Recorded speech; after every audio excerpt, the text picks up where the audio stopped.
I saw firsthand the anger and frustration felt by our neighbors in the Gulf. And let me tell you, it is an anger and frustration that I share as president. And I'm not going to rest or be satisfied until the leak is stopped at the source, the oil in the Gulf is contained and cleaned up, and the people of the Gulf are able to go back to their lives and their livelihoods. Now, the most important order of business is to stop the leak. I know there have been varying reports over the last few days about how large the leak is, but since no one can get down there in person, we know there's a level of uncertainty. But as Admiral Thad Allen said today, our mobilization and response efforts have always been geared toward the possibility of a catastrophic event. And what really matters is this. There's oil leaking, and we need to stop it, and we need to stop it as soon as possible. With that source being 5,000 feet under the ocean's surface, this has been extremely difficult. But scientists and engineers are currently using the best, most advanced technology that exists to try to stop the flow of oil as quickly as possible. Our second task has been to contain the spill and protect the Gulf Coast and the people who live there. We are using every available resource to stop the oil from coming ashore. Over 1 million feet of barrier boom have been deployed to hold the oil back. Hundreds of thousands of gallons of dispersant have helped to break up the oil, and about 4 million gallons of oily water have been recovered. 13,000 people have been mobilized to protect the shoreline and its wildlife, as has the National Guard. And this week we also sent to Congress legislation that would provide us with the additional resources to mitigate the damage caused by this spill. And I asked for prompt action on this legislation. Now, it would help with cleanup efforts. It would provide unemployment assistance and job training to folks whose jobs are affected by this crisis, and it would help with the region's economic recovery. That's why this legislation is important. It would also help ensure that companies like BP that are responsible for oil spills are the ones that pay for the harm caused by these oil spills, not the taxpayers. This is in addition to the low-interest loans that we've made available to small businesses that are suffering financial losses from the spill. Let me also say, by the way, a word here about BP and the other companies involved in this mess. I know BP is committed to pay for the response effort, and we will hold them to their obligation.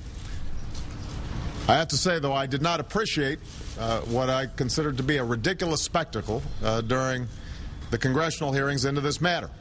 You had executives of BP and Transocean and Halliburton falling over each other to point the finger of blame at somebody else. The American people could not have been impressed with that display, and I certainly wasn't.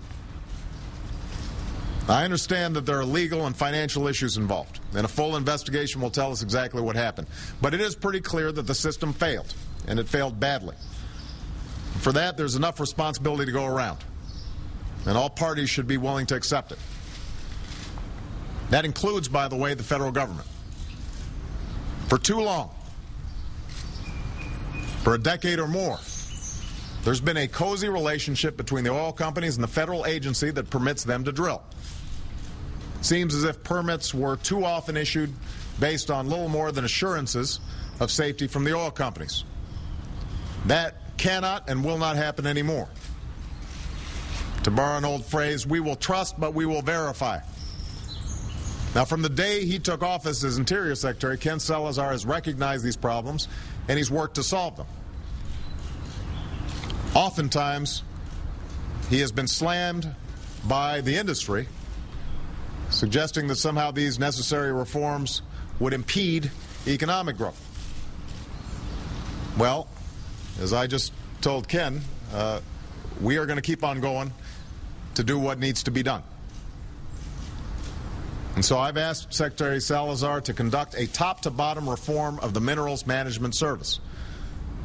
This week, he announced that the part of the agency which permits oil and gas drilling and collects royalties will be separated from the part of the agency in charge of inspecting the safety of oil rigs and platforms and enforcing the law.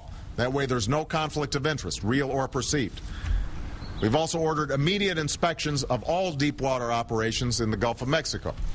And we've announced that no permits for drilling new wells will go forward until the 30-day safety and environmental review that I requested is completed. We're also closing the loophole that has allowed some oil companies to bypass some critical environmental reviews. And today we're announcing a new examination of the environmental procedures for oil and gas exploration and development.